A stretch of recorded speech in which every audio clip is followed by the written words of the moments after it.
ओम गम गणपतये नमः। ओम श्री सरस्वत्यै नमः। ओम श्री सद्गुरु परमात्मने नमः।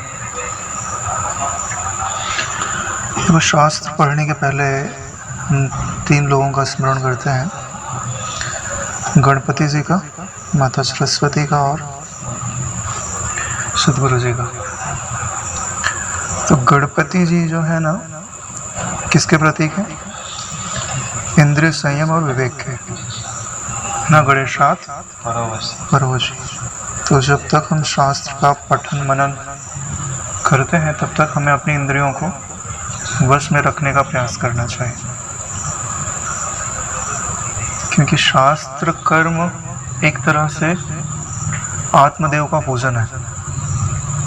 तो पूजन में बड़ी सतर्कता रखनी चाहिए। एक बार बापू जी ने बोला था कि जब आप शास्त्र पढ़ रहे हैं तो पाँव पे रख के नहीं पढ़े, बहुत सारी चीज़ें बापू जी ने बताई थी, तब जाके उनका जो फल होता है वो प्राप्त होता है। इनमें जो ज्ञान लिखा है केवल ज्ञान ही नहीं है। जिनका ये ग्रंथ है और जिन लोगों ने इस ग्रंथ का मनन करके सिद्धियाँ पाई है, आत्मसिद्धि पाई, उन सब का आशीर्वाद है। क्योंकि कोई भी महापुरुष जिस रास्ते से जाते हैं, अगर उनको वहाँ पर उपलब्धि प्राप्त होती है तो उनकी ये भावना रहती है कि जो भी इस रास्ते से जाए उनका कल्याण हो। तो वशिष्ठ जी का मिलता ही है, गुरु जी ने इन पे प्रवचन किया हुआ है तो गुरु जी का भी मिलता है, और जिन्होंने इनका अभ्यास करके आत्मपद का अनुभव किया है उनका भी आशीर्वाद प्राप्त होता है। इसके लिए अपने पूरे शरीर को संयमित रखते हुए, भले जितना समय लगे उतना, कम से कम हाथ पांव हिले, मन को एकाग्र करके रखे। अगर आलस आने लगे तो वज्रासन में बैठे। वज्रासन में आलस से नहीं आता, आलस से बाहर निकल जाता है। क्योंकि बिना तप के कुछ प्राप्त नहीं होता।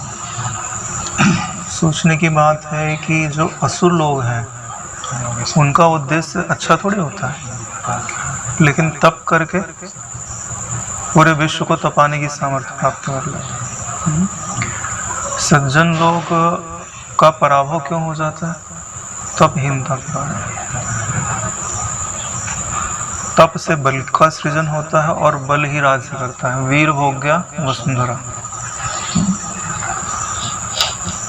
तो जो स्वरूप रूपी भूमि है उसका भी भोग जो है वीर ही करता है। इसके लिए पहले इंद्रिय संयम। माता सरस्वती जो है वो शास्त्र में जो अर्थ है उनके प्रकाशन के लिए जिस बुद्धि की आवश्यकता होती है, माता सरस्वती वो बुद्धि प्रदान करती है। बोले गुरु जी क्या प्रदान करते हैं? बोले दिशा। आपके पास इंद्रिय संयम ही है, शास्त्रों का अर्थ भी आप लगा लेते हैं, लेकिन शास्त्रों में बहुत सारी दिशाएं हैं। आप किस दिशा को चुनेंगे? आपके लिए कौन सी दिशा सबसे अच्छी है, उसका चुनाव आपके गुरु जी करते हैं। इसके लिए हमें तीनों की कृपा की आवश्यकता होती है, गणपति जी की, माता सरस्वती की और गुरु जी की। तो इसके लिए पहले शरीर को संयमित कर लीजिए और माता सरस्वती के लिए बुद्धि को पूरी तरह जो विषय है उसमें लगाइए, और उस तत्व की शरणागत होकर के जहाँ से बुद्धि स्फुरित होती है, तो उससे क्या होगा कि बुद्धि में स्वयं ज्ञान प्रकाशित होता है। सच्चाई है। देखिए, हमने जिन ग्रंथों को पढ़ा है, ये पढ़ रहे हैं ना, तो वशिष्ठ जी ने कौन से ग्रंथ पढ़ के इसको बोला होगा? अरे नारायण, वास्तव में ज्ञान का जो स्रोत है वो आपका वास्तविक मैं है। आपने बोला कि ब्रह्मा जी को मिला होगा। ब्रह्मा जी ने कौन से शास्त्र पढ़े होंगे? ऐसा कहा जाता है कि ब्रह्मा जी के मुख से ही चारों वेद निकलते हैं, तो यानी वेद के स्रोत ब्रह्मा जी हुए। तो ब्रह्मा जी ने कहीं से पढ़ के थोड़ी ना बोला होगा। यानी आपको जो शास्त्र ही कहाँ है? सीधी बात है ना। तो ज्ञान का स्रोत आपको मानना पड़ेगा कि ज्ञान स्वरूप परमात्मा ही ज्ञान का स्रोत हो सकता है।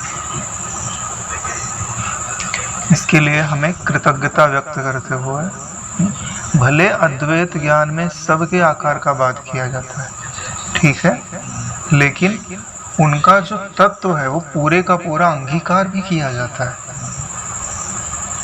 हम उनके आकार का बाद उनको छोड़ने के लिए नहीं करते, उनसे एकता स्थापित करने के लिए करते हैं।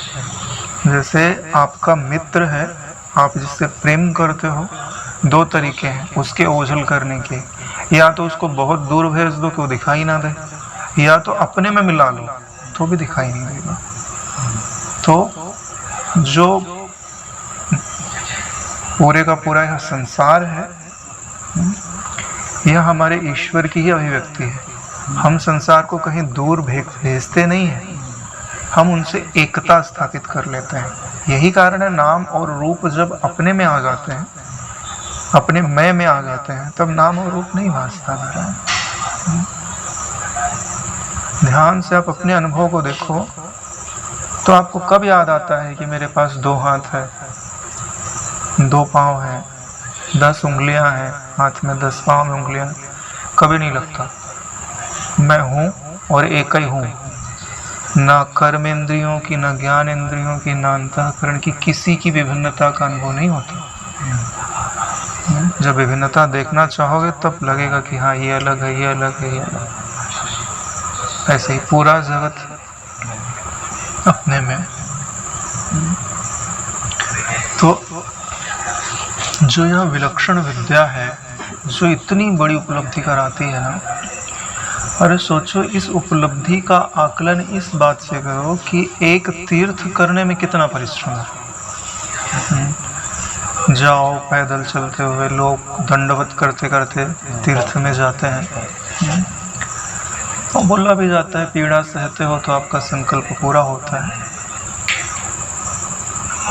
तो बोलते हैं कि ब्रह्म विद्या का चिंतन करते हुए अगर क्षण मात्र भी आप शांत होते हो तो, अरे बोले जितने तीर्थ है ना उन सब का फल प्राप्त होता है। दातम तेन सर्वदानम, कृतम तेन सर्वयज्ञम, स्नातम तेन सर्वतीर्थम। आपके पास क्या धन है? ये न मना क्षणम ब्रह्म विचार स्थिरम कृत। पुण्य का अजस्र स्रोत है नारायण। किसी को अगर भौतिक जगत में भी कुछ उपलब्धि प्राप्त करनी तो अगर वो ब्रह्म विद्या का सम्मान करे और अपने मन को जो निर्विकल्प तत्व है, निसंकल्प तत्व है, उसमें शांत रखे, इतनी जल्दी मनोकामनाएं पूरी होती है ना कि इसका तो मैंने बहुत अनुभव किया है। मतलब अभी मन में हुआ और थोड़े समय बाद वो घटना घट जाती है, बहुत ज़्यादा। कैसे होता है पता नहीं। आप करना चाहोगे तो नहीं होगा, वो बात अपने आप प्रमाण देती है कि आपके मन में आएगा और घटना घट जाएगी। आप बोलोगे ऐसी घटना घट जाए तो नहीं होने वाला। क्यों? क्योंकि आपने अपने स्वरूप पर मन की इच्छा का आवरण डाल दिया। जहाँ से पानी मिलना था, पानी आ रहा था, हमने वहीं पर कपड़ा ठूंस दिया उसके अंदर। हमें 3 चीज़ों का ध्यान रखना है, अपनी इंद्रियों के संयम का, और शास्त्र में जो अर्थ है उसके प्रकाशन का, और प्रकाशन की दिशा का, कि हम शास्त्र का अर्थ अपने अभिमान को बढ़ाने के लिए लगा रहे हैं कि अभिमान को मिटाने के लिए लगा रहे हैं। और अद्वैत ज्ञान का महत्व समझना चाहिए। जितना ज़्यादा महत्व समझेंगे ना उतना ज़्यादा इनका सम्मान होगा, और जितना ज़्यादा सम्मान होगा ना उतना हम इनसे एक होते जाएंगे। ये महत्व समझे बगैर अपने मन की चेष्टा नहीं होती ना नारायण। तो कल हम लोगों ने 59 श्लोक तक पढ़ा था, 59वां श्लोक फिर से दोहरा देते हैं। ज्ञान ही परमात्मा का असली स्वरूप है। ज्ञान ही परमात्मा का असली स्वरूप है। और संसार का अभाव भी ज्ञान रूप ही है। और संसार का अभाव भी ज्ञान रूप ही है। यानी कभी पूछा जाए कि परमात्मा का असली स्वरूप क्या है, तो बोले क्या बताओगे? ज्ञान ही। अब तो श्लोक आ गया सीधे का सीधा, नहीं तो कभी बोलोगे कि भाई आकाश में तो ऐसे ही बोलते रहते हैं। और देखिए, हमारे मन में एक प्रश्न उपज सकता है कि जब वस्तुएं हैं तो उनका ज्ञान होता है, तो हमने उनकी सहायता से ये अनुभव कर लिया कि परमात्मा ज्ञान रूप है, क्योंकि कुछ है और वो उसको जान रहा है, ठीक है। लेकिन आगे क्या कहते हैं? संसार का अभाव भी ज्ञान रूप है। ऐसा नहीं है कि वस्तुएं नहीं हैं और हमको कुछ नहीं पता चल रहा है तो हम शून्यता में चले जाए, नहीं। वस्तुओं का भाव है तो हमको प्रकट ज्ञान भासता है, और वस्तुओं का अभाव है तो अभाव का भी ज्ञान है। इसके लिए अलग से इन्होंने लिखा हुआ है कि संसार का अभाव भी ज्ञान रूप है। यानी अभाव है तो कोई जान तो रहा है, अभाव है तो वो अभाव कहीं ना कहीं रखा तो अवश्य होगा। निर्वाण से भिन्न, देखो अभी इसी ज्ञान का नाम भी निर्वाण कह दिया गया है। निर्वाण ज्ञान से पृथक कोई वस्तु नहीं है। जब हम शुद्ध ज्ञान में खड़े हो जाते हैं, उसको अपना मैं स्वीकार कर लेते हैं, तो उसी का नाम क्या हो जाता है? निर्वाण। निर्वाण यानी परम मुक्त अवस्था, परम अद्वैत अवस्था, कैवल्य भाव, निरतिशय आनंद। तो क्या कह रहे हैं? निर्वाण से भिन्न अहम, यानी उस परम ज्ञान सत्ता से भिन्न, यानी कोई आकार उपजा अहम, उसने क्या किया? आकार को स्वीकार कर लिया। तो बोलते हैं ये क्या है जो अहम स्फुरित हुआ है? भ्रम रूप सत्ता है, और एकमात्र दुख के लिए ही शांत होकर के अभी जो आप अपने आप को अनुभव कर रहे हैं ना, उस अनुभव को साक्षी रख करके इन वाक्यों को उनसे जोड़ते हुए चलिए। क्योंकि हम लोग जो समय दे रहे हैं ना, ये हमारे अनुभव को पुष्ट करने वाला होना चाहिए। कालांतर में अपन कर पाए ना कर पाए, अब भी जितना कर सकते हैं उतना तो करते चले, क्योंकि अब श्रवण की आवश्यकता नहीं है, हमको मनन की आवश्यकता है। और मनन का एक लक्षण होता है, मनन का लक्षण होता है कि जब आप उस तत्व को समझते हुए, शांत होते हुए उसका चिंतन करते हैं, तो आपको ऐसा लगता है कि जैसे आप उछलो और आम एकदम नज़दीक हाथ चला जाए, तो ऐसा लगता है कि बस अभी हाथ में आ ही गया। कई बार हम छू भी लेते हैं।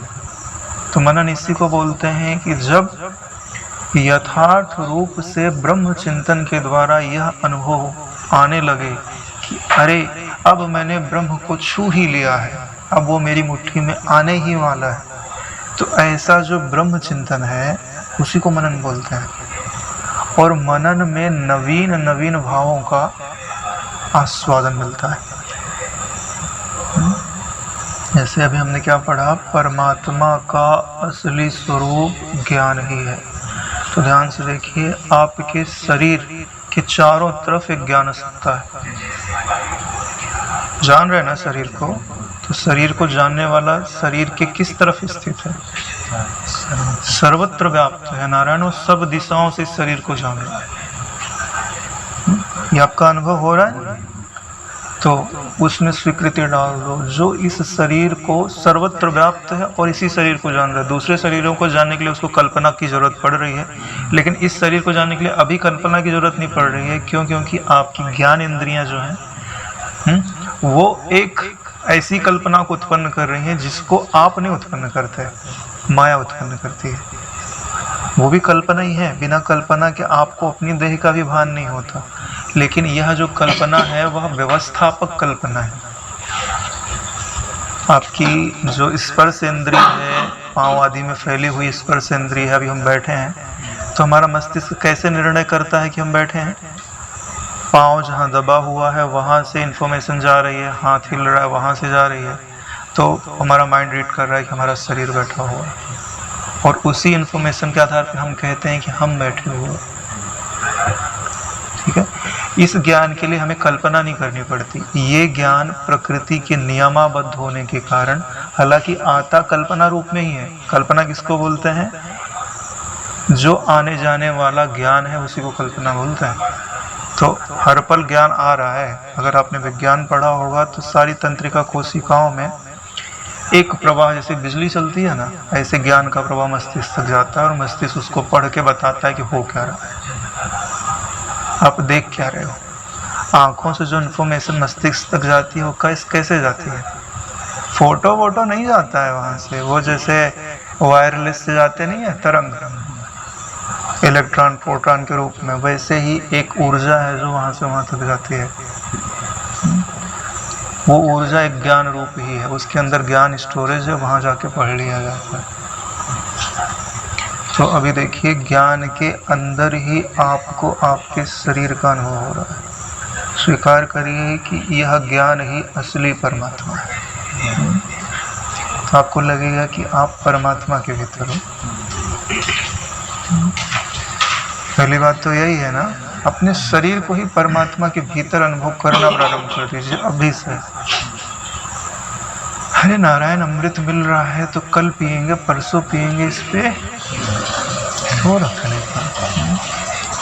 अब अभी हमारी वृत्तियां जागृत है, शरीर का भान हो रहा है, तो हमको क्या लग रहा है कि परमात्मा का असली स्वरूप ज्ञान है और वही ज्ञान मेरे इस शरीर का अनुभव कर रहा है। और अगर यह शरीर अभी तो जागृत अवस्था में सो जाएगा तो उसे शरीर का भी भान नहीं रहेगा, तो क्या रहेगा? पूरे का पूरा अभाव। ठीक है, तो आप सो गए तो पूरे संसार का अभाव होगा ना। तो बोले संसार का अभाव भी ज्ञान रूप है, यानी जानने वाला तो रहेगा, जानने में आने वाला सो गया। जो इसका ज्ञान आ रहा था व्यवस्थापक कल्पनाओं के द्वारा, वो अगर सो गया तो अभाव हो गया। तो देखिए, अब भी आपका पूरे का पूरा अनुभव है, भाव का भी आपको ज्ञान हो रहा है और अभाव का भी ज्ञान हो रहा है। इसीलिए बोला जाता है कि जितनी सूक्ष्मता से हम जागृत रहते हैं ना, प्रयास करना चाहिए कि सुसुप्ति में प्रवेश करते समय भी हम जागृत रह सकें। अगर रह सकते हैं ना तो आपको समाधि की अलग से आवश्यकता नहीं पड़ेगी। जो सुसुप्ति है, समाधि जो कार्य करती है, उसका फल दे करके जाएगी।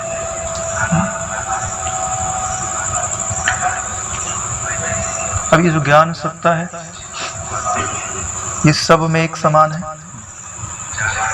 ठीक है, सब में एक समान है, वही है आकाश रूप से स्थित। लेकिन अब आपने क्या किया प्रमाद। जो स्फुरित ज्ञान है, अभी देखो आप शरीर बैठा हुआ है, स्फुरित ज्ञान बोलता है, क्या बोलता है कि मैं बैठा हुआ हूँ। अगर आपने ये बोल दिया कि मैं बैठा हुआ हूँ, मैं सुन रहा हूँ, मैं चख रहा हूँ, मैं बोल रहा हूँ, मैं सुन रहा हूँ, मैं अच्छा कार्य कर रहा हूँ, मैं बुरा कार्य कर रहा हूँ, तो आपकी बुद्धि का यही निश्चय क्या कहलाता है? अहम। और वास्तव में है क्या? ये अभाव रूप ब्रह्म मात्र है। ये है थोड़ी, जब तक आपकी ये कल्पना रहेगी तब तक रहेगा। कल्पना हटी कि ये हटा, इसलिए इसको क्या बोला गया है? ब्रह्म रूप सत्ता। यह जो अहम है, यह ब्रह्म रूप सत्ता है और यह आपके दुख के लिए है। ठीक है, ज्ञान तत्व का ठीक से निश्चय होना, उसमें मैंपना होना आपके आनंद के लिए है। अहम रूप जो ब्रह्म सत्ता है, ब्रह्म सत्ता किसको बोलते हैं? जो सत्ता हो नहीं, खाली दिख जाए और हम उसको मान ले कि है। जैसे आपकी जो पांचों इंद्रियां हैं, आपको कुछ ज्ञान अभी दे रही हैं, क्या वो ज्ञान सच्चा है? नहीं सच्चा है। ये पांचों इंद्रियों से झूठा कोई नहीं हो सकता, सच्ची बात है। 5 हमने एक भ्रम के अपने सेंटर लगा के रखे हैं। इनसे जब भी आप देखोगे तो आपको क्या प्राप्त होगा? हैलोसिनेशन, भ्रम। जैसे कोई चीज़ आपको देखो और आपको नशा चढ़ जाए, अफीम खा लेते हैं ना, नशा हो जाता है, कुछ का कुछ दिखाई देता है। कई केमिकल्स तो ऐसे होते हैं वो अगर आपको खिला दिए जाए तो आपको लगेगा कि मैं देह में ही नहीं हूँ, देह से अलग। वो पूरा मानस पटल ही आपका परिवर्तित कर देता है। ये हिमालय में ही एक फूलों की घाटी है, सुना होगा आप लोगों ने। वहाँ पर साधारण लोग अगर चले जाते हैं ना तो उनकी बुद्धि काम करना बंद कर देती है, स्मृति भी काम करना बंद कर देती है, उनको कुछ याद ही नहीं आता। वो जो फूलों की सुगंध है उनका वो उनको मोहित कर ले जाता है। जिनका अपनी इंद्रियों पर पूरा नियंत्रण है, ऐसे संत महापुरुषों की ही जो पूरी चेतना है वही जागृत रह पाती है। तो ये घटना घटती है नारायण। तो अहम जो होता है ना वो यही चीज़ है, और अहम को पोषित करती हैं आपकी ज्ञान इंद्रियों द्वारा जो प्राप्त इन्फॉर्मेशन है। यही आपके अज्ञान को, आपके अहम को, आपके अज्ञान को बढ़ा रही है। आप आँखों से सत्य नहीं देख सकते, आप कान से सत्य नहीं सुन सकते, क्योंकि सत्य निर्वचनीय होता है। हालांकि शब्द प्रमाण माने जाते हैं। ये जो स्वरूप के विषय में शब्द ही प्रमाण माने जाता है, लेकिन अगर सांसारिक व्यवहार की बात किया जाए तो ये जो 5 इंद्रियां हैं वो वास्तव में एक ही तत्व है, लेकिन ये इंद्रियां आपको अनेकत्व का बोध कराती हैं। अरे भाई एक ही चीज है ना, दिखता प्रकाश मात्र है ना, सुनाई देता स्पंदन मात्र ही है ना, लेकिन ये अलग, ये अलग, ये अलग, ये अलग, ये अच्छा, ये बुरा, ये अपना, ये पराया, ये मैं, ये तू। किसने कराया? आँख ने। जीभ ने बताया ये तीखा है, ये खट्टा है, ये मीठा है, ये अच्छा लगेगा खाओगे तो ये बेकार लगेगा खाओगे। विभेद किसने डाला ज्ञान में? आपके जीभ ने डाला, स्पर्श इंद्रिय ने डाला। तो ये आपकी 5 इंद्रियां एक ज्ञान सत्ता को टुकड़ा टुकड़ा नहीं कर रही। तो नारायण ज्ञान की शुरुआत के पहले इसीलिए कहा जाता है कि आप वैराग्य करो। क्यों कहा जाता है? कि अरे नारायण, यदि आप झूठ बोलने वाले का संग करते रहोगे तो आपको सच्ची बात का कभी अनुभव कैसे हो सकता है? सच्चाई है ना।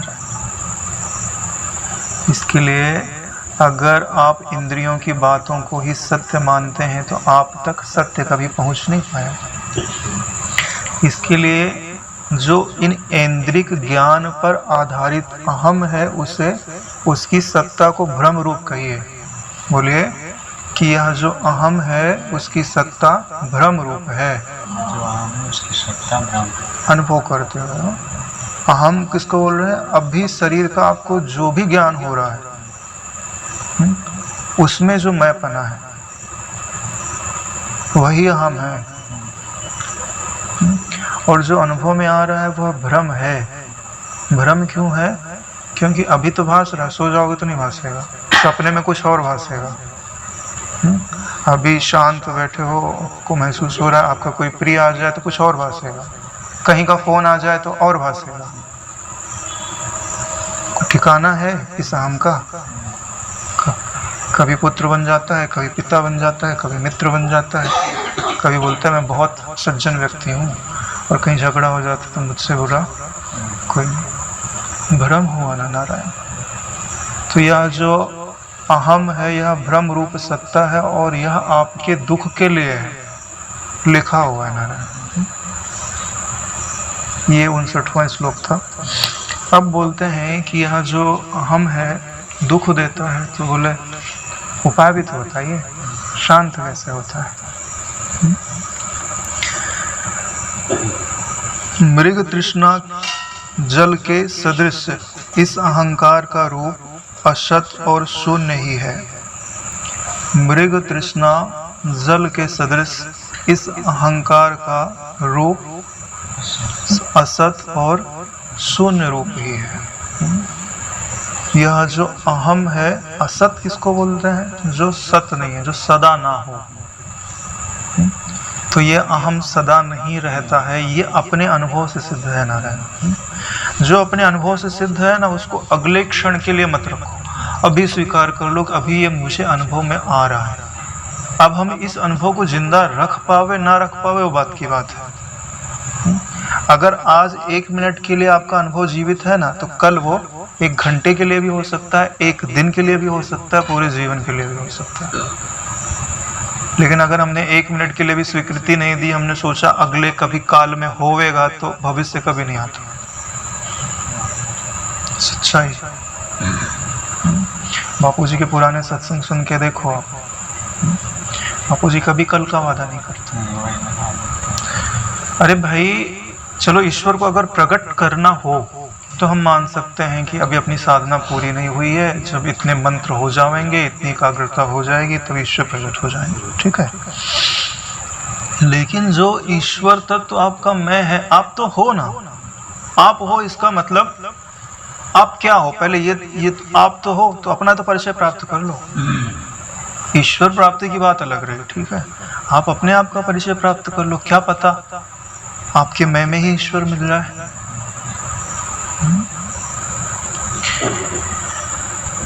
तो अगर आपको अहंकार को शांत करना है, तो आपको सबसे पहले क्या समझना होगा? अहंकार का स्वरूप क्या है? बोले मृग तृष्णा के जल के समान है, यानी दिखता तो है मगर विचार करोगे तो प्राप्त नहीं होगा। और मृग तृष्णा जल के 2 लक्षण बताए गए, एक असत है, दूसरा शून्य रूप है। बोले एक ही बोल देते हैं, दोनों बोलने की क्या जरूरत है? दोनों में कुछ अंतर तो है नहीं। लेकिन ये निर्वाण प्रकरण है, मिथ्या कह के, असत कह के छोड़ नहीं दे रहे। जो असत है वो भी तुमको अनुभव में नहीं आना चाहिए, ये उद्देश्य है। अरे भाई बहुत समय से तुम बोल रहे हो कि मैं साक्षी तत्व हूँ, देख रहा हूँ, ये बदल रहे हैं, ठीक है। अब तुम तो ये तो बोलो कि जो बदल रहे हैं ये शून्य रूप है। कब तक इनको देखते रहोगे? जब शून्य रूप होगा तब तुम अपने आप को अद्वैत अनुभव करोगे, तब विश्रांति प्राप्त होगी। ये आते जाते रहेंगे तो डिस्टर्ब तो होता ही रहेगा ना। भले सड़क से जा रहे हैं, हमारा घर अलग है, लेकिन गाड़ियां शांत होंगी, आना जाना रुकेगा, तब तो तुम शांति से सोओगे। आपको किनारे बिठाने के लिए ये ब्रह्म विद्या नहीं है कि तुमको दृश्य के किनारे बिठा दिया। कितना भी किनारे बैठ जाओगे, कुछ ना कुछ तो परेशानी लगी रहेगी। अरे भाई सांख्य योग के आगे वेदांत क्यों चालू किया गया? सांख्य योग को ही पूर्णता मान लेते। सच्चाई है ना। सांख्य योग बताता है कि क्षेत्र से आप अलग हो। क्षेत्र के जो विभाग योग है वो पूरे का पूरा सांख्य योग है। लेकिन वेदांत क्या कहता है? आप क्षेत्रज्ञ हो, ये बात हम पूरी तरह स्वीकार करते हैं, लेकिन जो क्षेत्र है उसका क्या स्वरूप है? तो बोले असत है। बोले बढ़िया, फिर और क्या है? बोले शून्य रूप। मिथ्या है ये आपको अनुभव होता है, लेकिन शून्य रूप है ये आपको अनुभव होता है? नहीं होता। जिस दिन होने लग जाएगा ना, आपकी बुद्धि अत्यंत बलवान हो जाएगी।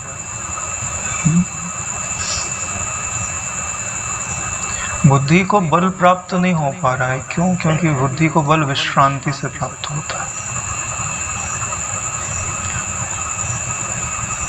अभी बापू जी नहीं बोल रहे थे शाम के सत्संग में, विवेक का 9वां हिस्सा बुद्धि होती है।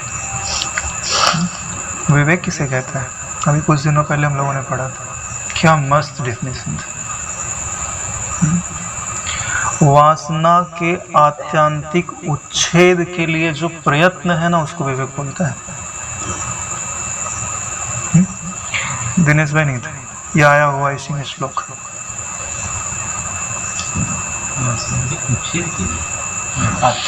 देखिए ये जो अपने शास्त्रों में एक शब्द की कितनी परिभाषाएं हैं ना, आप गिन नहीं सकते। कितने दृष्टियों से बोला जाता है।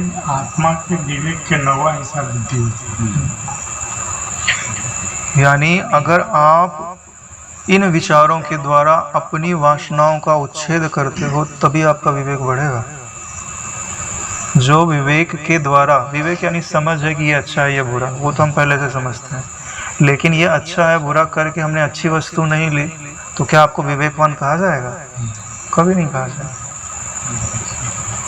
अच्छे बुरे के निश्चय के साथ जब श्रेष्ठ वस्तु का स्वीकार होता है और हे वस्तु को त्यागा जाता है, तो यहाँ सबसे श्रेष्ठ वस्तु क्या है? अपना वास्तविक मैं, जिसमें अहम की कोई गुंजाइश नहीं। अगर इतना अनुकूलता होने पर भी अगर हम जो है अपने निश्चय में कमी रख सके तो यार प्रकृति तो नहीं माफ करने वाली है। मैं अपने लिए बोलता हूँ कि मुझे तो नहीं माफ करने वाली है। क्यों बोले कि सब सुविधा मिली, जब माता पिता सब सुविधा देते हैं तो बच्चों से आशा भी करते हैं, अरे भाई कम से कम तू पास तो हो, फेल तो मत हो, तू टॉप मत कर, चल समझ ले। स्वीकार करने में काहे की कमी यार? स्वीकार करके थोड़ी देर दोहरा के शांत होने में क्या परिश्रम जा रहा है?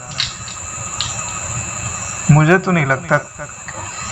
अगर इंद्रियों के आकर्षण में मानता हूँ, चलो इंद्रियों का आकर्षण है, थोड़ा सा कॉम्प्रोमाइज कर लेते हैं भाई, तुम 10 घंटे रहना, 2 घंटे छोड़ दो भाई। जिसको खेलने कूदने में ज़्यादा मन लगता है तो उसके माता पिता बोलते हैं ये तो छोड़ेगा नहीं खेलना कूदना, तो बोलते हैं बेटा खेल तो कूद सब अच्छा है लेकिन 2 घंटा पढ़ ले, पास तो हो जा। पास होगा, कल इसका महत्व समझ में आएगा तो खुद ही चलेगा। तो इस अहम को मिटाना है तो सबसे पहले बोलिए कि हे अहम, तू मृग तृष्णा के जल के समान है, तो दिख तो भले रहा है लेकिन विचार करूंगा तो तू मिलेगा नहीं। हाँ, कर्म इंद्रियां कार्य कर रही हैं, ज्ञान इंद्रियां ज्ञान ला रही हैं, मन संकल्प विकल्प कर रहा है, बुद्धि निश्चय कर रही है, प्राण जो है भोजन को पचा रहे हैं, ऊर्जा दे रहे हैं, भूख प्यास लगती है। तो ये सब कर रहे हैं, तू कौन होता है इनमें मैं करने वाला? जीभ अभी ऊपर दांत में टकरा रही है, शब्द आ रहे हैं, बुद्धि समझ करके बोल रही है। अब मैं अहम करूं कि मैं बोल रहा हूं तो मुझसे बड़ा मूर्ख कोई नहीं है। मैं तो केवल देख रहा हूं, दृग मात्र हूं, ना मैं बोल रहा हूं ना आप सुन रहे हो। अगर आपको अनुभव हो रहा है कि मैं नहीं सुन रहा हूं तो आप तत्व के एकदम नजदीक होना रहे। नहीं लग रहा भैया, हम झूठ थोड़ी ना बोल रहे हैं। देखो, जब गुरु कृपा से ये बातें समझ में आती हैं तो हमें उन्हें सम्मान के साथ अपने हृदय में बैठा लेनी चाहिए। एक तो बड़ी मुश्किल से अद्वैत ज्ञान सुनने की इच्छा होती है, अद्वैत ज्ञान पे चर्चा करने का मन करता है, और फिर जब चर्चा करने का मन करता है तो ऐसा योग वासिष्ठ अपने हाथ में आता है कि जिसके शब्द बहुत कठिन है। बड़ी मुश्किल से, अरे भाई इन शब्दों को जो बड़े आसानी से बोल देता हूँ, इनको समझने के लिए बहुत मेहनत लगी है। क्योंकि अभी मैं आपको दे दूँ ना, तो अगर आपने पहले से अभ्यास नहीं किया हुआ है तो ऐसे ऐसे वाक्य हैं कि उनमें आपको बहुत समय लगेगा। तो इतनी कृपा उस सत्ता ने हमको दी है कि अब हमको समझ में आ रहा है, निश्चय भी हो रहा है, अनुभव भी हो रहा है। लेकिन अगर हमने आदर नहीं किया ना, तो बापू जी कहानी नहीं बताते हैं कि वो सोने का जो सिक्का मिला था रैदास जी का, वो धोते हुए उसने राजा को दे दिया। हाँ, तो उसने फेंक दिया, बोले एक ही कंगन था तो फेंक दिया तो गायब हो गया वो। वे देवताओं की जो चीज़ होती है, अगर आप उनका आदर नहीं करते हो तो चली जाती है। वैसे अगर आपकी बुद्धि में स्वीकार हो रहा है कि जो निरभिमान तत्व है, निर्विकल्प तत्व है, निसंकल्प तत्व है, साक्षी मात्र तत्व है, वो मैं हूँ, तो नारायण ये गुरु कृपा आपके हृदय में अवतरित हो रही है। अगर आपने इसका सम्मान नहीं किया ना, तो बाद में बापू जी को फरियाद मत करिएगा। सच्चाई बोल रहे हैं, बिना गुरु कृपा के ब्रह्म विद्या आप सुन नहीं सकते। समझने की बात तो बहुत दूर की रही, नहीं तो सुना के देखो, आप कोई नया लड़का आवे, आप सुना के देखो, हमको भले लगता है कि हमको सेवा करके कुछ मिला या नहीं मिला, लेकिन सेवा करने के बाद अद्वैत ज्ञान की समझ विकसित हुई है, उसको स्वीकार करने का हृदय में बल आया। अगर आप तटस्थता से विचार करेंगे तो पाएंगे जरूर कि इनमें जो भी लिखा हुआ ज्ञान है वो आपका अनुभव होता जा रहा है। भले वो साक्षात्कार क्या होता है, क्या अनुभूति होती है, वो बहुत बात का विषय है, लेकिन अभी मैं पढ़ रहा हूँ, ये आपका अनुभव नहीं हो तो आप बताना। तो ब्रह्म विद्या ही है ना, आपका अनुभव इनसे मेल खा रहा है कि नहीं खा रहा है? मेल खा रहा है ना, तो फिर सही रास्ते चल रहे हैं। आज नहीं तो कल गुरु की पूर्ण प्रसन्नता प्राप्त हो ही जाएगी। इस तरह के आत्मा के परिज्ञान से अहंकार बिल्कुल शांत हो जाता है। जो दुख का कारण था वो शांत हो जाता है। बोले शांत किससे होता है? बोले आत्मा के परिज्ञान से। आत्मा का परिज्ञान क्या है? आत्मा परमात्मा का असली स्वरूप क्या है? ज्ञान। वही ज्ञान देख रहा है और वही ज्ञान दिख रहा है। उस देखने और दिखने के बीच में जो संसार की प्रतीति है उसको कर दो मृग तृष्णा का जल, असत और शून्य रूप, हो गया काम। इतना ही है।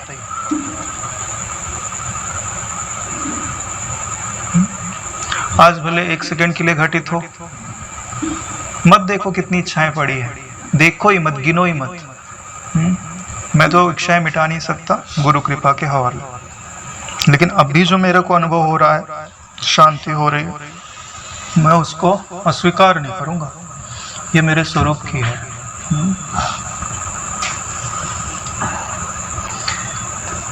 देखो मिलेगा तो तब जब आप लेने को तैयार होंगे। अच्छा ही।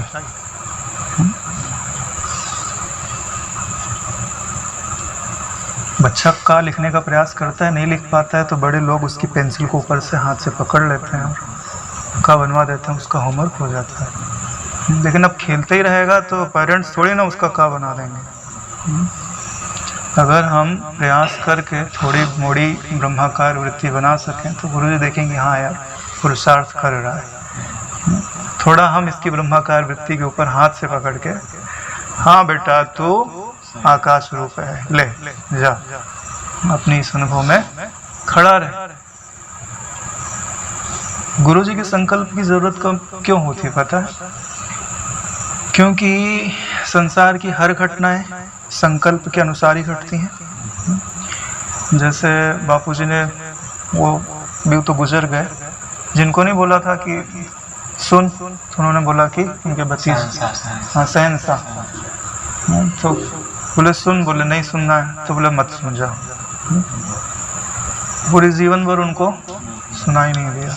घटना घट गई ना, तो क्या गुरुजी के संकल्प में अगर हो जाए कि ये साक्षी तत्व में मैं मान ले अपने आप को और उसी में स्थित रहे, तो क्या आप वैसा अनुभव नहीं करेंगे? हो सकता है, क्यों नहीं हो सकता ना है।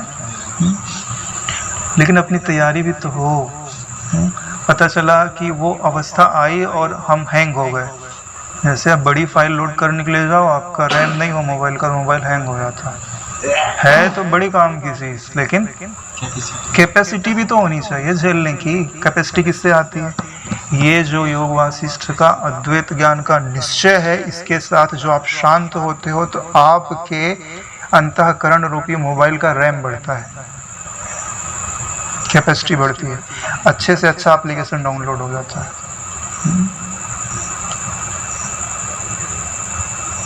अगले वाले श्लोक में कहते हैं, सृष्टि के प्रारंभ में, थोड़ा अब आपको सबको साथ में लेके चलेंगे। अभी बहुत एकदम टॉप गियर में पहुंचा दिया, फिर थोड़ा सा नीचे, फिर ऊपर, फिर नीचे, ऐसे योग वासिष्ठ चलता है कि कोई पीछे अगर छूट गया हो तो वो भी साथ में आ जाए। क्या बोल रहे हैं? सृष्टि के प्रारंभ में। अभी तो क्या बोले कि संसार जो है पूरा अभाव रूप है, असत है, खत्म कर दिया कहानी। फिर यार किसी के चित्त में रह गया हो कैसे उत्पन्न होती है सृष्टि, क्या है ये, तो उनके प्रश्नों का भी उत्तर जरूरी है। यही तो काम होता है। एक बेड़ा पार लगा दिया, फिर वापस आया, आओ भाई तुम लोग भी बैठो, चलो। मल्लाह लोगों का ही तो काम है। जो ज्ञानी जन होते हैं ना, उनको मल्लाह ही कहा जाता है, पार उतारने वाले। सृष्टि के प्रारंभ में, यानी जब सृष्टि उपजी नहीं थी, सृष्टि उपजने वाली थी, तो क्या घटना घटी थी? ज्ञान में ब्रह्मा। ब्रह्मा कैसे? बोले ज्ञान में, यानी ब्रह्मा की आकृति उपजी, लेकिन वो थी कैसे? उसका स्वरूप बता रहे हैं, बोले ज्ञान में, सर्वज्ञ होने के कारण। अब वो ब्रह्मा है तो बोले कि भाई उनमें ईश्वरत्व का गुण था उस आकृति में, क्योंकि इस पूरी सृष्टि में सर्वज्ञ केवल ईश्वर होता है और कोई सर्वज्ञ नहीं कहा जाता। जो ईश्वर से एकता स्थापित कर ले वो उनके कुछ ज्ञान का कुछ अंश उपयोग में ला सकता है, लेकिन पूर्ण सर्वज्ञ केवल सृष्टि में ईश्वर को माना जाता है। तो अब उन्हें सृष्टि कैसे करनी है, कैसे पालन करना है, कैसे संहार करना है, इन सब का ज्ञान होगा तभी तो सृष्टि करेंगे। इसके लिए क्या कहा जा रहा है? सर्वज्ञ। ज्ञान में ब्रह्मा सर्वज्ञ होने के कारण सृष्टि करने योग्य सभी पदार्थों को आत्म स्वरूप जानकर स्वयं उस तरह के ज्ञान से युक्त होकर हिरण्यगर्भ रूप धारण करके, हिरण्यगर्भ, हिरण्य माने होता है सोना, गर्भ माने जो धारण करता है, तो वास्तव में शुरुआत में एक ब्रह्मांड बना था सोने का ब्रह्मा जी के द्वारा, तो उसी से सृष्टि का उत्पादन होना था, लेकिन उसमें कोई चेष्टा नहीं हो रही थी। तो भगवान विष्णु जी अंत में आते हैं और उसमें प्रवेश करते हैं, तब जाके उससे सृष्टि प्रारंभ होती है। तो प्रवेश कैसे करते हैं? बोले क्षेत्रज्ञ रूप से। अंडा क्षेत्र तो बन गया, लेकिन अंतःकरण रूपी जो जल है उसमें जब तक साक्षी का प्रतिबिंबन नहीं हो, इसमें चेतना नहीं आती। उसी क्षेत्रज्ञ के लिए विष्णु जी को कहा गया। तो यहाँ पे जिन जिन शब्दों का प्रयोग है उनको ठीक से समझते हुए चलते हैं। सृष्टि के प्रारंभ में क्या हुआ कि अब सृष्टि उपजनी है, तो ज्ञान में ब्रह्मा का अवतरण हुआ, वो थे सर्वज्ञ। अब सृष्टि की रचना करने योग्य जितने पदार्थ हैं वो सब कैसे हैं? बोले आत्मस्वरूप, यानी ज्ञान रूप ही है, ज्ञान से अलग अलग है नहीं। तो बोले अब सृष्टि की रचना के लिए कितने पदार्थ चाहिए? तो भगवान कृष्ण ने क्षेत्र क्षेत्रज्ञ विभाग योग गीता में बताया हुआ है कि 31 तत्व लगते हैं। 5 महाभूत, अहंकार, यह अहंकार समष्टियात्मक है, फिर महातत्व, अव्यक्त प्रकृति, 5 कर्म इंद्रियां, 5 ज्ञान इंद्रियां, 4 अंतःकरण, 5 विषय और 7 विकार। 7 विकार में क्या क्या आते हैं? राग, द्वेष, सुख, दुख, संघात, चेतना और धृति। ये 31 तत्व होंगे तब जाकर के आपकी सृष्टि बनेगी। तो ये जो सृष्टि की रचना के योग्य पदार्थ, ये जो 31 तत्व हैं, ये सब कैसे हैं? बोले ज्ञान रूप ही हैं। इसलिए क्या लिखा है? आत्म स्वरूप ही जानकर, यानी उनकी दृष्टि में आत्मा से भिन्न कोई पदार्थ नहीं, और यही दृष्टि वो आपको बनाने के लिए कह रहे हैं। तो स्वयं कैसे उनको अपने भीतर धारण करके हिरण्यगर्भ हो करके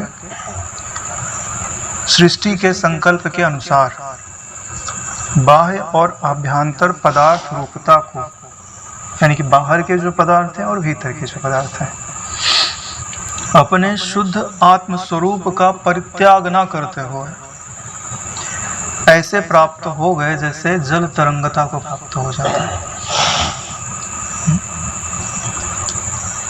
क्लियर हो गया? यानी कि जैसे जल तरंगता को प्राप्त होता है, ऐसे ही ब्रह्मा जी सृष्टि रूप में परिणत हो गए। उन्हीं का संकल्प सृष्टि रूप में परिणत हो गया। लेकिन ब्रह्मा जी क्या अनुभव करते हैं कि वे स्वयं ज्ञान रूप हैं, जिन पदार्थों से बनाया वो भी ज्ञान है और जो बना वो भी ज्ञान है। वो अपने ज्ञान निश्चय से च्युत नहीं हो रहे। ठीक है? इसलिए हम भी अपने ज्ञान निश्चय से च्युत ना हो। ठीक ही है, ऐसा ही सही, किंतु इससे प्रकृति में क्या आया? प्रकृति माने हाथ में क्या आया? तुम्हारे हाथ में क्या है? ये तुमने जो सुना ज्ञान, इससे तुमने क्या सीखा? इससे सिद्ध हुआ कि मूल से लेकर शाखा के अग्रभाग तक वृक्ष की जैसे एक ही सत्ता है ना, शाखा से लेकर वृक्ष तक जैसे एक ही सत्ता है।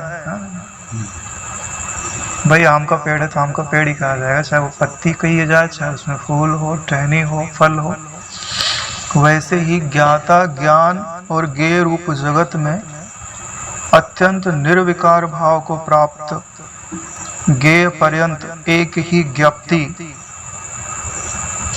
सत्ता सर्वत्र भास रही है, दूसरी सत्ता नहीं है। जैसे पूरा वृक्ष अलग अलग दिखते हुए भी एक ही सत्ता कहा जाता है, ठीक वैसे ही ज्ञाता ज्ञान और ज्ञेय ये जो त्रिपुटी बन रही है, इसके भीतर जितने भी पदार्थ आ रहे हैं उन सब के रूप में केवल एक ज्ञाप्ति सत्ता ही, ज्ञाप्ति सत्ता वही ब्रह्म सत्ता, ज्ञान सत्ता, जिसने ज्ञान को धारण कर रखा है उसी को ज्ञाप्ति बोलता है। अगर व्यष्टि की दृष्टि से देखोगे तो वही बुद्धि कहलाती है, समष्टि की दृष्टि से देखोगे तो वही महतत्व, चिति भी कह सकते हो आप, चिति नहीं सबको धारण कर रखा है, परमात्मा की सामर्थ्य कह सकते हो। तो एक तरह से परमात्मा की सामर्थ्य ने ही सब कुछ धारण कर रखा है, तो उसी की सत्ता है और किसी की सत्ता नहीं है। अगर आपको उनसे पृथक कोई सत्ता अनुभव में आती है तो आप प्रश्न कर सकते हैं। आगे कहते हैं जैसे लाखों योजन पर्यंत दूर एक ही निर्मल आकाश भासता है। आप आकाश में देखो दूर तक लाखों योजन पर्यंत,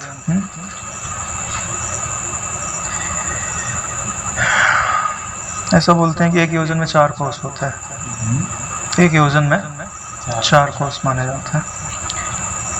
तो लाखों योजन पर्यंत समझ लो बहुत दूर हो गया, एक निर्मल आकाश ही भासता है। एक कोस में 3 किलोमीटर। हाँ, 12 किलोमीटर हो गए। इसीलिए तो बोलते हैं कि जहाँ से हनुमान जी कूदे थे वहाँ से लंका 1200 किलोमीटर थे, 100 योजन। तो आकाश की निर्मलता अपने को आकाश ही आकाश दिखाई देता है, कुछ बीच में होता तो हमको आकाश नहीं भासता। वैसे ही ज्ञेय पर्यंत एक ही अखंडित निर्मल ज्ञान भासता है। आकाश की ओर देखो तो लाखों योजन तक आपको सिर्फ आकाश दिखाई देता है, लेकिन आप ज्ञेय की ओर देखते हो तो थोड़ी ही जगह पे आपकी दृष्टि रुक जाती है। क्यों? आपको यहाँ पर भी अखंड ज्ञान सत्ता बहुत दूर तक दिखाई देनी चाहिए ना। आपकी दृष्टि को रोक दिया जाता है माया के द्वारा। माया यानी ये नाम और रूप। आप मेरी आकृति देख रहे हो ना, मेरी आकृति मत देखो, यहाँ पे जो आकाश है उसको देखो और भावना करो कि वही आकाश बोल रहा है, सच बोल रहा है।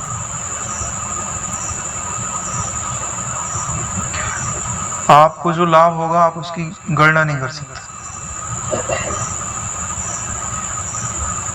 सिर्फ एक ही काम है, जब भी कोई आकृति दिखाई देती है ना, तो चलो मान लेते हैं आपकी पहले का अभ्यास बहुत दृढ़ है, तो आकृति गुजर जाए तब भावना कर लीजिए कि अभी जो व्यक्ति बोल के गया वो व्यक्ति नहीं था, आकाश नहीं बोला है।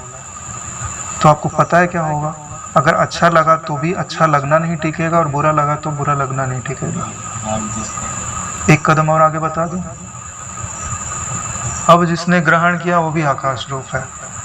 पूरा अहंकार का खेल खत्म का। सच बोल रहा हूं नारायण, करके तो देखो एक बार। अनुभव नहीं होगा तो आप प्रश्न करना, हम सब लोग मिलकर फिर से विचार करेंगे।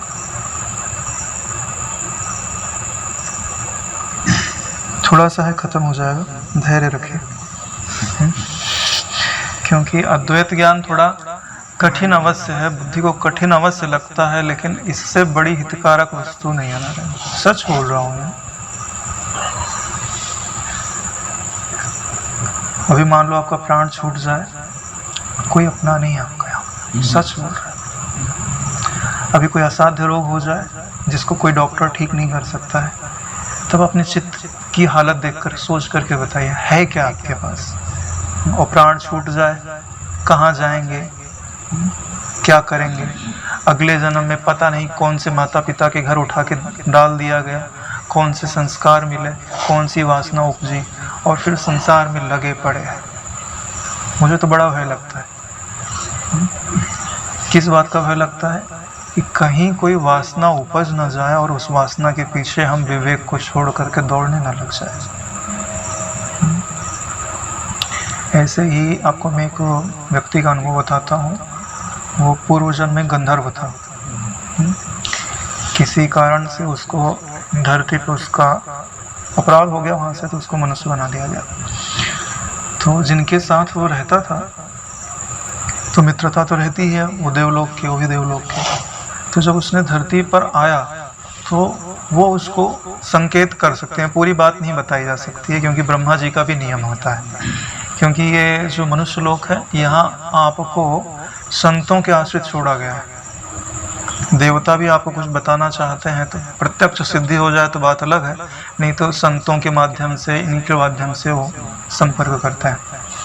तो उसने बड़ा संपर्क किया इनको बताने का कि आप साधना करो, गुरु की शरण में जाओ, लेकिन वो उनको पढ़ नहीं पाए।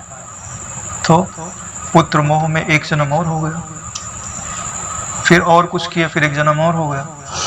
फिर चौथे जन्म में वो बलात् वो शक्ति आई, बोले तुम क्या कर रहे हो? कहाँ तो तुम देवता थे, मैंने सोचा कि तुमको प्रेरित कर रहे हैं कि तुम यहाँ से जगो और पुण्य कर्म कमा करके संत शरण में जा करके ऊंचे लोकों में जाओ, तुम तो यहीं के मोह में यहीं भटक रहे हो। तब उसको लगा, रे जिन पुत्रों के पीछे मैं परेशान हूँ ये मेरे को फंसा रहे हैं, मैं इनका कल्याण नहीं कर रहा हूँ। इनका कल्याण तो ईश्वर जाने, मेरा तो अकल्याण या कल्याण है। एक जन्म में जहाँ मैं वापस जा सकता था, वहाँ 4 जन्म। तब वो अभी की बात है नारायण, अभी उसने बताया हुआ। तब से वो दीक्षा लेकर के अपनी साधना में लगा हुआ। ये ऐसी माया है, इसके लिए इस माया से डरना चाहिए। जब आप माया से डरोगे तब अपना पुरुषार्थ करो। कई बार होता है कि समर्थ गुरु मिल जाते हैं तो हम उत्श्रृंखल हो जाते हैं, हमारे गुरु संभाल लेंगे। वो भी देखते हैं साला नालायक हो गया ना, पिटने बस। कुछ अकल आएगी तो समझेगा हमने क्या दिया था और तुमने उसका सम्मान नहीं किया। सर्वत्र विद्यमान एक आकाश शून्य रूप होने से निर्मल है। सर्वत्र व्याप्त है आकाश। निर्मल क्यों है? क्योंकि शून्य रूप है। और आपका ज्ञान निर्मल कब होगा? जब वो उसमें जो आकार है वो शून्य हो जाएगा। वैसे ज्ञान ज्ञेय दशा में भी विद्यमान ब्रह्म निर्मल है। ज्ञान ज्ञेय दशा में भी विद्यमान ब्रह्म निर्मल है। अनुभव होता है निर्मल है? नहीं होता है, नाम रूप भासते है। निर्मल अनुभव होने लग जावे तो काम हो जावे ना नारायण। उसी निर्मलता के लिए क्या बोल रहे हैं कि जो दिखाई देता है वो मृग तृष्णा का जल है, असत है और शून्य रूप है, ऐसा दिखे। जैसे घनीभूत होकर घी अपने को पाषाण रूप कर लेता है। घी में तो कोई आकृति नहीं है, अगर वो घनीभूत ठंडा कर दिया तो ये नकली घी है। वहाँ घर में घी था, चम्मच घुसाओ तो घुसता नहीं था, ठंडी के समय ऐसा घी हो जाता, जाम हो जाता था। यहाँ तो अभी ठंडी में भी नहीं जमता है। ओरिजिनल घी जो बनता है तो पाषाण रूप कर लेता है। ऐसे ही चेतन विषय रूप होकर अपने को चित्त रूप कर लेता है। चेतन है लेकिन कैसा हो गया? बोले चित्त रूप। चित्त किसको बोलते हैं? ऐसा ज्ञान जो जड़ी भाव को प्राप्त हो गया। चित्त को आप जड़ बोलते हो, चेतन बोलते हो? जड़ है, पर प्रकाश है ना। जिसके प्रकाशन के लिए किसी दूसरे की आवश्यकता है नारायण, वो जड़ होता है। तो चेतन चित्त रूप नहीं हो गया। आपका अहंकार जो है चित्त में आ गया ना। मैं सोच रहा हूँ, मैं चिंतन कर रहा हूँ, तो कहाँ खड़े हो? चित्त में खड़े हो। तो चित्त में आकृति रहती है नारायण। तो जैसे घी ठंडा हो गया तो उसने आकृति ग्रहण कर ली, ऐसे ही चेतन ठंडा हो गया विषयों के कारण, अज्ञान के कारण, अविद्या के कारण, तो चित्त रूप हो गया, यानी जड़ी भाव को प्राप्त हो गया। बोध रूप आत्मा के अज्ञान से ही देश काल आदि सामग्री के बिना यह अज्ञानी आत्मा चित्त रूप बन गया। वही बात बता रहे हैं, आत्मा का अज्ञान है। आत्मा के अज्ञान होने से क्या हो, बोले देश काल आदि जो सामग्री है उसी के कारण जो हमारा चित्त है वो, हमारा आत्मा जो है वो चित्त रूप बन गया है, यानी चित्त से तदात्म कर लिया है। इन सारे बातों से यह प्रमाणित होता है कि यह आत्मा एक ही स्थित है।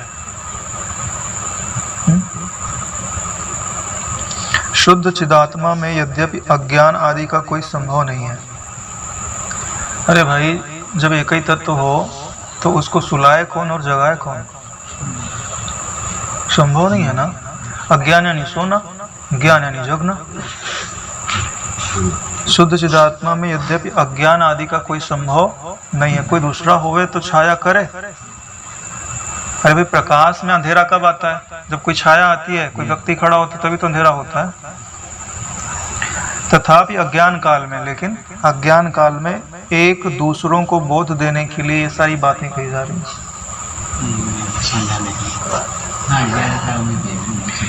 कई बार हम लोग बड़ी अवज्ञा कर देते हैं शास्त्रों की, कि ऐसे ऐसे लोगों को मैंने देखा है कि जिनको आपको बोध कराने से कोई प्रयोजन नहीं है, ठीक है, लेकिन वेदांत के ऐसे बड़े बड़े वाक्य बोलेंगे ना कि आपकी जो भी चीज़ें उन सबको काट देंगे।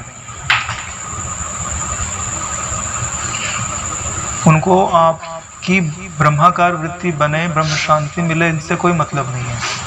उनको मतलब है कि मैं वेदांत को जानता हूँ, मुझे बस तुम्हारी बात काटनी है, तुमसे ज़्यादा समझ है हमारे पास। तो ऐसे लोगों से सतर्क रहना चाहिए।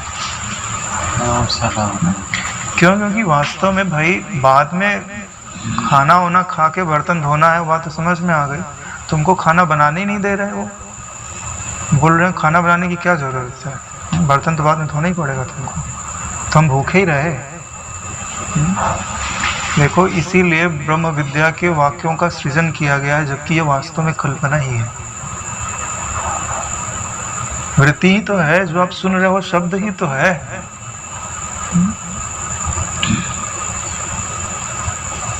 हे रामचंद्र जी, तत्व ज्ञान से मूल अज्ञान के शांत हो जाने पर, यह अंतिम श्लोक कल सुनूंगा। तत्व ज्ञान से मूल अज्ञान के शांत हो जाने पर महानुभाव लोग अभिमान रहित हो। मूल अज्ञान के शांत हो जाने पर महानुभाव लोग अभिमान रहित हो, घी की तरह अपने स्वरूप में ही गलित हो जाते हैं। जैसे घी को अगर गर्म कर दिया जाए तो उसमें जो आकृति है पूरी की पूरी गल जाती है। ऐसे ही ज्ञान के द्वारा अपने चित्त में जो जड़ी भाव आकृति आ गई है ना, उसको गर्म करो। किससे? थोड़ी शरीर की तपस्या हो, थोड़ी मन की एकाग्रता हो और बुद्धि में प्रबल ब्रह्म विचार हो। इसी ताप के द्वारा उसको गर्म करो तो चित्त में जो हाँ ना विजय नाम की आकृति घन ठोस हो गई है, वो आकृति छोड़ दे, स्वीकार कर ले कि मैं निर्विषय निराकार ज्ञानाकाश मात्र हूँ। कोई परिश्रम नहीं है नारायण, हल्का सा परिश्रम है खाली। गल जाने से वे निरत से आनंद पूर्ण स्वभाव से शांत होते हुए, जैसे ही आकार गलेगा क्या घटना घटेगी? निरत से आनंद पूर्ण भाव से शांत होते हुए, यानी आनंद आएगा और सारी वृत्तियां शांत हो जाएंगी। विक्षेप रहित हो, सारे विक्षेप शांत हो जाएंगे।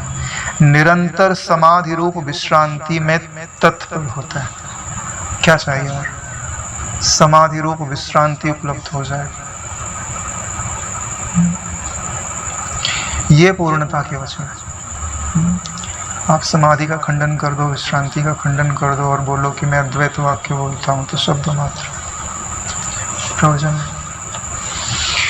ओम सहनावतु सहनौ भुनक्तु सह वीर्यं करवावहै तेजस्विनावधीतमस्तु मा विद्विषावहै। ओम शांति शांति शांति। श्री सद्गुरुदेव भगवान की।